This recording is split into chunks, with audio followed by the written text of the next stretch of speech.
Hello दोस्तों, कैसे हो। हमारी चैनल टीआर एजुकेशन में फिर से एक नए वीडियो में आपका स्वागत है।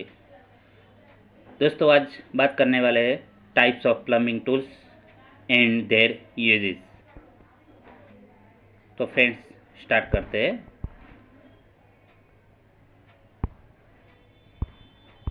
पहला नंबर का है स्टील रूल। यह एक माप लेने वाला औजार है। इसके द्वारा प्रत्यक्ष माप मापा जाता है, अर्थात कि माप की रीडिंग उसके ऊपर सीधे ही पढ़ ली जाती है। ये स्टेनलेस स्टील या स्प्रिंग स्टील का बना होता है। ये विभिन्न साइज़ों का मिलता है, जैसे 15 सेंटीमीटर, 30 सेंटीमीटर और 60 सेंटीमीटर। इसका चुनाव लंबाई के अनुसार किया जाता है। उसके ऊपर मैट्रिक्स प्रणाली में mm तथा ब्रिटिश प्रणाली में इंचों में चिन्ह अंकित होते हैं। उससे किसी भी पार्ट, जॉब या पाइप इत्यादि की लंबाई, डायमीटर, चौड़ाई, गहराई आदि मापी जाती है। यहाँ फिगर दिया है स्टील रूल का। उसके बाद बात करते हैं आउटसाइड कैलिपर। यह एक अप्रत्यक्ष मापी औजार है। उसके द्वारा वस्तुओं का बाहर का माप मापा जाता है। ये माइल्ड स्टील का बना होता है तथा उसके वर्किंग पॉइंट अंदर की तरफ मुड़े होते और केस हार्डिंग होते ताकि जल्दी से न घिसे।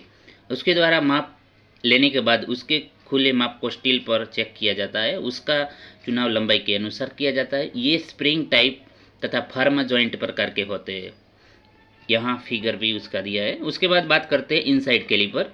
तो ये भी एक अप्रत्यक्ष मापी औजार है। उसके द्वारा वस्तुओं के अंदर का माप मापा जाता है। यह भी माइल्ड स्टील का बना होता है तथा उसके वर्किंग पॉइंट बाहर की तरफ मुड़े होते हैं। ये केस हार्ड होते हैं। ये भी स्प्रिंग टाइप और फर्म टाइप दो प्रकार का होते हैं। उसके बाद बात करते हैं जेनी कैलिपर। तो ये मार्किंग टूल्स है। उसका प्रयोग धातु समांतर लाइनों लगाने के लिए किया जाता है। उसकी बनावट एक प्रकार की होती है। इसकी एक टांग सीधी होती है और आगे तेज नोकदार होती है और दूसरी टांग आगे से 10 mm के रेडियस में 90 के कोण पर मुड़ी होती है। मुड़ी ए टांग को जॉब की सतह के साथ सटाकर ही मार्किंग की जाती है। ये माइल्ड स्टील का बना होता है। उसके वर्किंग पॉइंट भी के साड़ होते हैं और ताकि वो जल्दी ना घिसे। उसे आड लेग कैलिपर या अर्मोफ्रोडाइट आउट कैलिपर कहते हैं। ये फिगर उसकी है। उसके बाद बात करते हैं स्ट्रेट एज। उसका प्रकार, इस औजार का प्रयोग रेखाओं खींचने के लिए किया जाता है तथा उसके द्वारा सतह का समतलपन भी चेक किया जाता है। ये स्टील टूल का बना होता है। इसकी लंबाई 100 mm से 1000 तक होती है। 1000 mm तक होती है। उसके बाद बात करते हैं डिवाइडर। उससे 150 mm त्रिज्या तक के वृत्त और चाप लगाए जाते हैं तथा उसके द्वारा सीधे रेखाओं का बराबर भागों में भी बांटा जाता है। उसकी दोनों टांगे आगे से नुकीली और सीधी तेज होती है। ये माइल्ड स्टील का बना होता है। उसके वर्किंग पॉइंट के साइड होते हैं। उसके बाद बात करते हैं स्पिरिट लेवल। तो इस औजार का प्रयोग जोड़ी गई पाइपलाइन की लेवलिंग चेक करने के लिए किया जाता है। उससे मशीनों के आधार पर लेवल भी देखा जाता है। इससे स्पिरिट भरा होता है तथा वायु का बुलबुला भी छोड़ जाता है और जब सतह समतल होती है तो बुलबुला बीच में होता है। जब यह बुलबुला इधर उधर होता है तो जिस तरह बुलबुला होता है वही स्थान ऊंचा होता है। अतः इस प्रयोग करते समय सावधानी रखनी चाहिए, क्योंकि उसकी ट्यूब कांच प्लास्टिक की बनी होती है जो चोट लगने टूट जाती है। उसके बाद बात करते हैं ट्राई स्क्वायर। इसे इंजीनियरिंग स्क्रायर या गुनिया भी कहते हैं। उसके दो प्रमुख भाग होते हैं, स्टॉक और ब्लेड। ये स्टॉक कास्ट आयरन, लकड़ी, एल्यूमिनियम तथा स्टील का बना होता है। और बात करते हैं ब्लेड, तो blade stainless steel, spring steel या येलो स्टील का बना होता है। कुछ टाई स्क्वायर के ब्लेड के ऊपर इंचों तथा मिलीमीटर के चिन्ह अंकित किए होते हैं। उसका साइज ब्लेड की जो पूरी लंबाई से किया जाता है। ये 3 इंच या 75 mm या 12 इंच या 300 mm तक होते हैं। उसका प्रयोग फिटिंग शॉप तथा कारपेंटर शॉप में अधिकतम किया जाता है।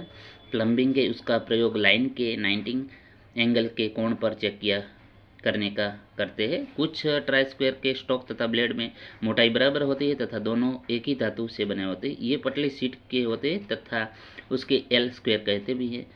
उसका प्रयोग राजमिस्त्री भी करते हैं। उसके बाद बात करते हैं स्निप। ये एक हैंड कटिंग टूल है। उसका प्रयोग पतली शीट और सरिया काटने के लिए किया जाता है। यह एक प्रकार की कैंची है। ये हाई कार्बन स्टील की बनी होती है। उसकी धार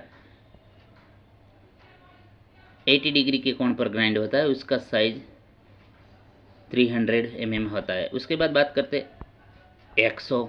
तो ये एक प्रकार का कटिंग टूल है। उसके द्वारा धातु को आसानी से काटा जाता है। उसके दो भाग होते हैं, ब्लेड और फ्रेम। उसका फ्रेम माइल्ड स्टील की पत्ती या पाइप का बना होता है। उसके एक सिरे पर हैंडल और फिक्स्ड पिन तथा दूसरे सिर पर स्लाइडिंग स्क्रू की पिन के बीच में ब्लेड फिट किया जाता है।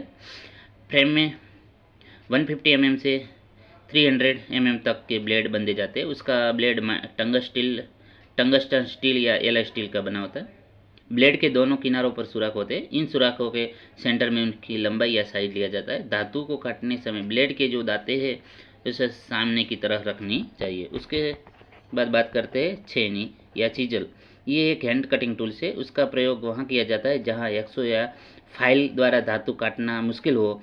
पतली चादरों तथा सरियों इत्यादि को दो भागों में काटने के लिए, दीवारों में पाइप फिटिंग करने के लिए, ग्रू इत्यादि निकालने के लिए उसका प्रयोग किया जाता है। ये हाई कार्बन स्टील की बनाई होती है जिसमें 0.75% से 0.85% तक कार्बन होती है। उसके बाद बात करते हैं फाइल। तो ये कटिंग टूल है। उसका प्रयोग धातु को घिसने के लिए किया जाता है। ये हाई कार्बन स्टील की बनी होती है तथा टैग को छोड़कर इसका बाकी भाग हाई टेम्पर होता है। उसके फेस पर दांते होते और कटिंग का काम करते हैं। उसके बाद बात करते हैं पाइप वाइस।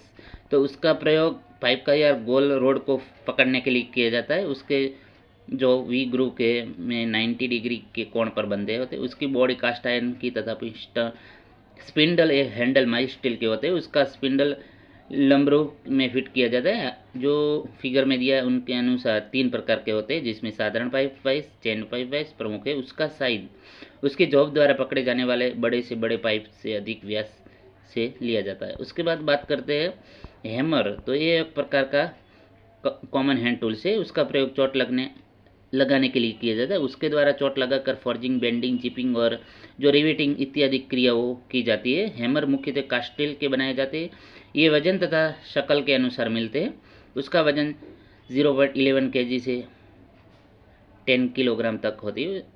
उसमें फिट हैंडल उसमें वजन के अनुसार लंबाई में रखा जाता है। ये 200 mm से 300 तक होता है।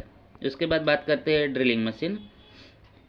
धातु में सुराख करने के लिए मशीन का प्रयोग किया जाता है और ड्रिलिंग मशीन कहते हैं। उसके बाद बात करते हैं टेप। तो टेप एक कटिंग टूल है। उसके द्वारा सिलिंड्रिकल होल के अंदर की चूड़ियों को काटी जाती है। उसके द्वारा चूड़ी काटने की क्रिया को टेपिंग कहते हैं। उसे हाथ द्वारा मशीन द्वारा दोनों तरह से चलाया जाता है। ये हाई कार्बन स्टील तथा हाई स्पीड स्टील से बना होता है। उसकी बॉडी पर चूड़ियाँ कट होती है और फ्लूट या ग्रूव होते हैं।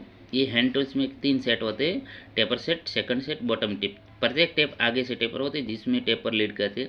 यह टेपर क्रमशः तीनों में से 4, 10 तथा 20 डिग्री से होती है।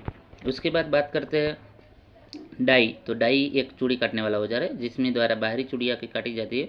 उसके द्वारा गोल सरिये या पाइप से बाहर चूड़ियाँ काटी जाती है। ये हाई कार्बन स्टील या हाई स्पीड स्टील से बनी होती है। उसे पकड़ने के लिए डाई स्टॉक का प्रयोग किया जाता है। प्लम्बर सबसे ज़्यादा रेचेट पाइप डाई का प्रयोग करता है। उसके बाद बात करते हैं ट्रोवेल। से ये लोहे की पत्ती की बनी होती है। उसका प्रयोग चिनाई करते समय मसाले को छिनाने तथा प्लास्टर अधिक करने के लिए किया जाता है। उसके बाद बात करते हैं फावड़ा के चिनाई के लिए, मसाला बनाने के लिए तथा नींव की खुदाई करने या गड्ढे से मिट्टी बाहर निकालने के लिए उसका प्रयोग किया। उससे बात करते हैं कुदाल, पिक एक्स। तो नींव की खुदाई करने के लिए उसका प्रयोग किया जाता है। उसके बाद बात करते हैं तसले, ट्रेस। तो ये लोहे की बने होते हैं। उसका प्रयोग चिनाई करते समय मसाला या मिट्टी इत्यादि को ले जाने के लिए किया जाता है। उसके बाद बात करते हैं मार्बल कटर या कटर मशीन। तो इस कटर मशीन से हमें बड़ी बड़ी आसानी से ईंट, पत्थर, आरसीसी, लकड़ी, स्टील इत्यादि को काटा या ग्राइंड कर सकते हैं। उसके बाद बात करते हैं लेडल। तो ये माइल्ड स्टील का बना होता है। और अंदर में अर्धगोलाई में बना होता है। इससे ऊपर दीपक या चिराग की तरह मुंह बना होता है ताकि सिक्का नाली धार से रूप में डाला जा सके। उसके पकड़ने के लिए के उसमें 200 mm से 600 mm तक लंबा हैंडल लगाया जाता है। ये अलग अलग छोटे बड़े साइजों में बना होता है। उसका प्रयोग पिघले सिक्कों को कास्ट आयरन पाइप जॉइंट में भरने के लिए किया जाता है। पहले सिक्कों को मेटल पॉइंट में पिघलाया जाता है और उसके बाद पिघले सिक्कों को लैंडल में डाला जाता है और सिक्का ठंडा न हो सके उसके लिए पहले खाली लैंडर को गर्म कर लिया जाता है और उसमें हैंडल में कपड़ा या बोरी लपेट लेनी चाहिए ताकि उसके उठाते समय हाथ या गर्मी या सेक न लगे। उसके बाद बात करते हैं मेटल पोट। तो ये भी लैंडर की तरह होता है। इसके अंदर लैंड को थोड़ी मात्रा में पिघलाया जाता है। ये भी माइल्ड स्टील की चादर से बना होता है। उसके बाद बात करते हैं वाटर पंप प्लायर। तो ये प्लायर का प्रयोग लगभग प्रत्येक घर में किया जाता है क्योंकि उससे घरेलू प्लम्बिंग का काम आसानी से किया जाता है। उसकी बनावट इस प्रकार की होती है, उसमें किसी भी साइज से सेट किया जा सकता है। उसको 50 mm तक लगभग 7 साइजों में साइट किया जाता है। उसके बाद बात करते हैं एडजस्टेबल रेंच। तो उसे समय आयोजन रेंच भी कहे जाते हैं। उसके द्वारा अलग अलग साइजों में नट या बोल्ट खोलने के लिए किया जाता है। उससे द्वारा नटों को खोलते समय मूवेबल जॉ की तरफ को बल लगाना चाहिए। उसमें लंबाई 100 mm से 400 mm तक की जाती है। इसे नट्स के साइज से अनुसार खोला जाता है। उससे बात करते हैं पाइप रेंच। तो ये प्लम्बिंग के काम में पाइप रेंच का प्रयोग सबसे ज़्यादा किया जाता है। उसका प्रयोग विभिन्न साइजों को पाइपों को कसने या खोलने के लिए किया जाता है। उसके जहाँ पर दोहते कटे होते हैं ये पाइप आदि को मजबूती से पकड़ सकता है। उसके बाद बात करते हैं चेन पाइप रेंच। तो ये बड़े साइज़ के पाइपों को पकड़ने के लिए उसका उपयोग किया जाता है। जो पाइप साधारण पाइप रेंच से नहीं पकड़े जाते उसे रेंच द्वारा पकड़ खोलने कसे जाते हैं। उसमें चेन को उसकी बॉडी के फिट व पॉकेट के दांतों में फिट किया जाता है। उसके बाद बात करते हैं पेचकस या स्क्रू ड्राइवर। पेचकस का प्रयोग विभिन्न प्रकारों में पेचों को खोलने या कसने के लिए किया जाता है। हमें हमेशा 2-in-1 पेचकस का प्रयोग करना चाहिए। तो दोस्तों आज हमने प्लम्बिंग टूल्स के टाइप्स और उसका यूजेस क्या क्या है उसके बारे में बात किया। जो हमारा वीडियो पसंद आए तो लाइक शेयर और हमारा चैनल सब्सक्राइब करना न भूलना। Thank you for watching this video.